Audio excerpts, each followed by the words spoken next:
अस्सलाम वालेकुम नाज़रीन। DGISPR की प्रेस कॉन्फ्रेंस के बाद तहरीक इंसाफ की घबराहट सामने है। बैरिस्टर गौहर का ट्वीट देख लें, शेख वकास अकरम का खुला खत देख लें, पेशावर के जलसे की मुताद तकरीरें देख लें, तो हमें नजर आता है कि तहरीक इंसाफ यकीनन इस प्रेस कॉन्फ्रेंस से परेशान है और हालात के हवाले से एक परेशानी पूरी तहरीक इंसाफ में नजर आती है।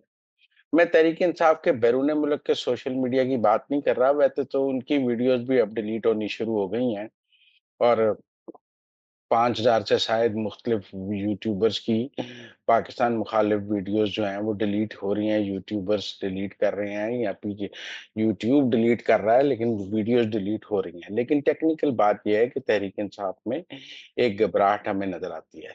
फिर पेशावर का जलसा भी नाकाम हो गया है। जो जलसे की हाइप बनाई गई थी कि जी ये जलसा तो फौज के खिलाफ होगा, तो लोग नहीं आए हैं। इसका मतलब है लोग फौज के खिलाफ किसी जलसे में आने के लिए तैयार नहीं हैं और फौज मुखालिफ जो है वो एजेंडा वो कोई केपी में इतनी पजीराई की बात नहीं है। तो ये कहा जा रहा था कि जी जो केपी में बड़ा गम और गुस्सा है, तो वो गम और गुस्सा भी नजर नहीं आया।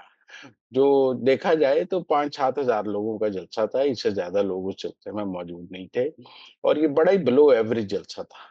तकरीरें भी बिलो एवरेज थी। जो लोग हमें कह रहे थे जी असल जवाब 7 दिसंबर के जलसे में आएगा, तो कोई जवाब नहीं आया, बल्कि घबराहट नजर आई है। और इस घबराहट जो है वो नजर आ रही है कि तहरीक इंसाफ की जो क़यादत है, वो बानी तहरीक इंसाफ की पॉलिसी और तहरीक इंसाफ के सोशल मीडिया की पॉलिसी से हम-आहंग नहीं है।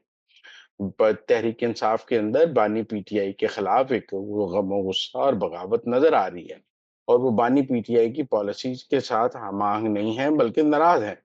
ये बात हमें समझ आप शेख वकास अकरम का खुला खत देख लें, वो उसकी ज़ुबान देख लें और पीटीआई के ट्विटर हैंडल की ज़ुबान देख लें, दोनों में बहुत फ़र्क आपको नज़र आएगा। तो इसलिए मेरे ख़्याल में पीटीआई के अंदर एक तो वो दर्जा हरारत कम करना चाहते हैं और अगर वो दूसरा मामलात को ठंडा करना चाहते हैं, लेकिन पीटीआई का सोशल मीडिया इस ये माहौल बनने नहीं दे रहा। ये बात आप समझें, गालम-गलूच और मुफ़ाहमत इकट्ठे नहीं चल सकते। दोनों में से एक चीज़ चलती है और जब गालम-गलूच और मुफ़ाहमत हो, तो गालम-गलूच प्रिवेल कर जाती है। तो पीटीआई पाकिस्तान को यहाँ तो पूरे सोशल मीडिया को डिसोन करना पड़ेगा और कहना पड़ेगा हमारा इससे कोई ताल्लुक नहीं, या फिर वो गालम-गलूच जो है उनकी मुफ़ाहमती पॉलिसी को कामयाब नहीं होंगे। मेरे ख़्याल में पीटीआई के अंदर जो घबराहट है, वो हमें मुख्तलिफ जगहों पे नज़र आ रही है और उनके अंदर एक परेशानी है और वो मामला को दुरुस्त जो है वो ठंडा करना चाहते हैं। अब फिर दूसरा एक डक्की भाई की वीडियो सामने आई है। मुझे इस वीडियो की सबसे अच्छी बात ये लगी है, हालाँकि डक्की भाई के साथ काफ़ी नाइंसाफ़ी भी हुई है। वो कह रहे हैं कि मैं पाकिस्तान छोड़कर नहीं जाऊँगा। मेरे साथ नाइंसाफ़ी हुई है, मेरे साथ ज़ुल्म हुआ है, मुझे नाजायज़ जेल में डाला गया है, मेरे ऊपर केसेस बनाए गए हैं, मेरी फैमिली को परेशान किया गया है, लेकिन मैं ये मुल्क छोड़कर नहीं जाऊँगा, मुझे सब कुछ इस मुल्क ने दिया है।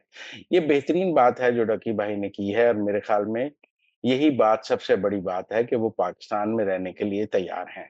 बाकी उन्होंने एमआई का बहुत तारीफ़ की है और मैं समझता हूँ पाकिस्तान में इदारे मौजूद हैं, जिन एफआईए के अफ़सरान ने डकी भाई के साथ ज़्यादती की है, उनको कैफ़रे किरदार तक पहुँचना चाहिए। वो अपनी नौकरियों से हाथ धो चुके हैं, पैसे वापस हो चुके हैं, लेकिन फिर भी इंसाफ़ होना चाहिए। उन अफ़सरान को जेल के पीछे होना चाहिए, डकी भाई जेल से बाहर हैं, उन अफ़सरान को जेल के पीछे होना चाहिए, उनको अब ये सारा कुछ फ़ेस करने की ज़रूरत है। बहरहाल डकी भाई के साथ ज़ुल्म हुआ, हमारे यहाँ एफआईए बहुत लोगों के साथ ज़्यादती भी करती है। हमारे यहाँ अफ़सरशाही पुलिस भी ज़्यादती करती है। हम ये नहीं कहते कि बड़ा कोई आइडियल निज़ाम है पाकिस्तान में और यहाँ किसी के साथ कोई ज़्यादती नहीं होती। लेकिन इस सारे के बावजूद पाकिस्तान मुक़द्दम है और हमें उस ज़्यादती पर पाकिस्तान को कुर्बान नहीं कर सकते। ये सबसे अहम पैगाम